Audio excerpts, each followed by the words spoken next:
வணக்கம். Lakshmi home YouTube சேனலுக்கு உங்களை அன்புடன் வரவேற்கின்றேன். இன்று நாம் இருக்கும் சன்னதி பார்த்தீங்கன்னா, துவையநாதர் சன்னதி. வாங்க அங்கே இருக்க கோவில் குருக்கள் கிட்ட இந்த கோவிலோட சிறப்புகளை பற்றி என்ன நம்ம தெரிஞ்சுக்கலாம். வணக்கம்ண்ணா. வணக்கம்மா. சொல்லுங்கண்ணா கோவிலோட சிறப்புகள். ஹர நம பார்வதி வதையே மகாதேவா. தென்னாருடைய சிவனே போற்றி, எந்நாட்டுக்கும் விரைவா போற்றி. ஆரூர் அமர்ந்த அரசே போற்றி, சீரா திருவையாரா போற்றி போற்றி. ஸ்ரீ வஞ்சின் வெள்ளலையால் அம்பிகா சமேத துவாய பரமேஸ்வரா போற்றி போற்றி. இந்த ஆலயமானது திருவாரூரில் கீழ வீதியில், அதாவது ஆடித்தேர், உலக புகழ்பெற்ற ஆடித்தேர் என்று சொல்லக்கூடிய தேருக்கு அருகாமை உள்ளது. இந்த கோயிலின் சிறப்புகளை பற்றி இப்போ விளக்க உள்ளேன்.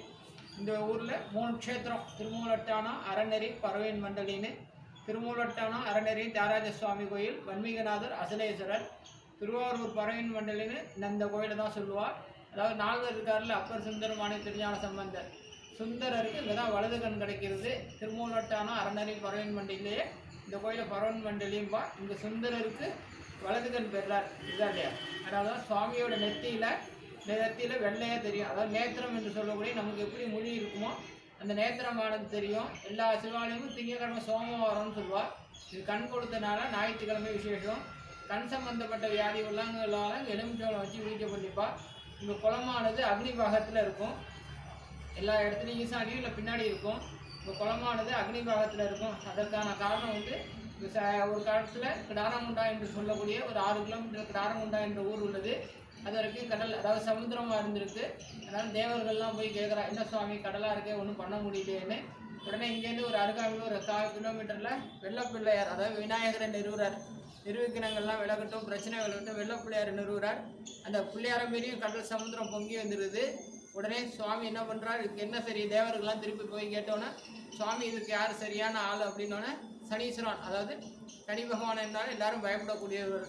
அதாவது மங்கள அனுகிரக சனீஸ்வரன். அதாவது அக்னி பாகத்தில் குளத்தையும் ஈசானிய பாகத்தில் சனி பகவானையும் நிறுவினார். அதாவது அதாவது ஒரு காலம் மடித்து வச்சு உட்காந்துருப்பார். இப்போ திருநள்ளாறு, திருப்பள்ளிக்காலெலாம் பார்த்தீங்கன்னா நிற்கிற சுரூபமாக இருப்பார். ஒரு காக்கா மேலே காலம் மடித்து வச்சு உட்காந்துருப்பார். அதனால பொங்கி வந்த சமுத்திரமானது சனியோட பார்வைப்பட்டோன்னா அந்த இதில் அடங்கிடுது. அதாவது அக்னி தீர்த்தம். இப்போ ஒரு இதில் எவ்வளோ மழை பெஞ்சாலும் தண்ணி கிடுன்னு மேலே ஏறும், ஒரு மட்டத்துக்கு மேலே கீழே இறங்கிடும். அக்னி தீர்த்தங்கிறதுனால அந்த பாகத்தில் கீழே இறங்கிடும். அது அங்கே ரொம்ப விசேஷமானது. சனி பகவான் ரொம்ப விசேஷமானவர். அதாவது 7 சனி, ஜென்ம சனி, அஷ்டம சனி, கண்டச்சனி, பாதச்சனி நடந்தால் தான் விளக்கு போடணும்ல. எல்லாருமே வாரம் வந்து எள்ளு விளக்கு போட்டு அவர் வெள்ளை சக்கரை, நாட்டு சக்கரை பிடிக்கிறவர். அவர் நாட்டு சக்கரை வாங்கி வச்சு பிரதர்ஷனம் பண்ணுவார். அதனால தான் மங்கள அனுகிரக சனீஸ்வரம். ஏன்னா ஈஸ்வர பட்டம் பெற்றவர் சனி பகவான். 3 பேருக்கு தான் ஈஸ்வர பட்டம்: அந்திகேஸ்வரர், சண்டிகேஸ்வரர், சனீஸ்வரர். சிவபெருமான் 3 பேருக்கும் ஈஸ்வர பட்டத்தை கொடுக்குறார். இங்கே இருக்கக்கூடிய காரணம் என்னன்னு பார்த்தீங்கன்னா, சனி பகவான் இங்கே இருக்கக்கூடிய காரணம் சனியோட தாயார் சாயாதேவி, புரியுதா இல்லையா? அவங்க தன்னோட கர்ப்ப காலத்தில் கூட உடம்பை பார்த்துக்க விட்டுறாங்க. சிவபெருமானுக்கு தொண்டு செஞ்சுக்கிட்டு தன்னோட உடம்பை பார்த்துக்க விட்டுறாங்க. ஆனால் சனி பகவானோட தாயார் சாயாதேவி, புரியுதா இல்லையா? பிறக்கிறப்ப சனி பகவான் எப்படி பிறந்துடுறாருன்னா, உடல், அதாவது ஒரு கால் ஊனமாக லைட்டாக பிறந்துடுறாரு. அதனால ஊனமாகவும் கண்ணங்கரைன்னு கருப்பாகவும் பிறந்துடுறார். உடனே சிவபெருமான் மேலே கோவப்படுறார். பயங்கர கோவப்பட்டு காசியில் போய் சிவலிங்கம் பிரதிஷ்டம் பண்ணி ஜெபம் பண்ணுறார். அதான் காசி வீச்சோன்னு சொல்லுவாள். அதாவது ஒரு மனிதனாக பிறந்தவன் 60 வயசுக்குள்ளே காசிக்கு போனாலும் கோவிலாட்டு ஒன்றும் பிரச்சனை இல்லை. 60 வயசுக்கு அப்புறம் கட்டாயம் காசி மண்ணை மிதிக்கணும். அதான் காசி வீச்சோன்னு சொல்லுவாள். அதனால் அங்கே காசியில் சிவலிங்கம் பிரதிஷ்டம் பண்ணி பூஜை பண்ணுறார்.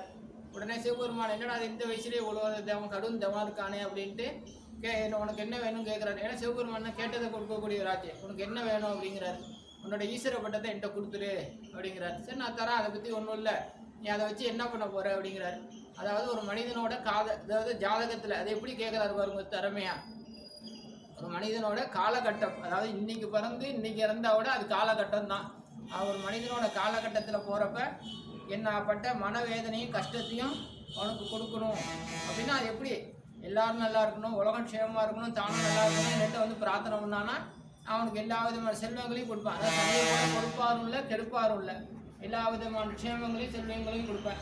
தான் தான் வேணும், தான் தான் இருக்கணும்னு நினச்சானா நான் பட்ட அந்த அதாவது என்னோட உள்ள கால் ஊனம், கண்ணங்கரைக்கு பிறந்த மனவேதனைகள், கஷ்டத்தை அவனுக்கு தள்ளி விட்டுருவேன். அதனால தான் இந்த மங்கள அனுகிரக சனீஸ்வரனாக இருக்கார். ரொம்ப விசேஷமானது. ஏழரை சனி ஜென்ம சனி கந்த சனி அது நடந்தாதான் இல்லை, எல்லாருமே சனிக்கிழமை வாரம் வந்து விளக்கு போடுவா. ரொம்ப விசேஷமான சனி பகவான். கண்ணுக்கு வலது கண், அதாவது இங்கே வலது கண் பெறார் சுந்தரர். அதனால சுவாமி நெத்தியில் பார்த்தீங்கன்னா நேத்திரம் தெரியும், அதாவது வெள்ளை, நமக்கு எப்படி மொழி எப்படி இருக்கோ அது மாதிரி வெள்ளையாக தெரியும். அதுக்கு வந்து பிரார்த்தனை வந்து குளிச்சுட்டு செவ்வரளி மாலை சாத்தி எலுமிச்சோளம் வச்சுட்டு வாங்கிட்டு வரணும். 2 எலுமிச்சோளம் ஒன்று சுவாமிகிட்ட சாத்திடுவோம், ஒன்று வச்சு பூஜை பண்ணி கொடுப்போம். அது அவன் உடம்புக்கு எப்படி சேருமோ சேர்த்துக்கலாம். அதான் இங்கே சுந்தரருக்கு வலது கண் பெற்ற ஸ்தலம். ஒரு கண் இங்கே வலது கண்ணும் காஞ்சிபுரம் ஏகாம்ப சிவனுடைய இடது கண் பெற்றார் கோயில். விசேஷமான கோயில். இந்த கோயில் வந்து பெரிய தேர், அதாவது ஆழித்தேர் என்று சொல்லக்கூடிய பெரிய தேர், கீழே வீதி ரத வீதின்னு சொல்லுவா. இந்த தேருக்கு அடியில் அருகாமையில் அமைந்துள்ளது. எல்லாரும் க்ஷேமமாக இருந்தது. நன்றி.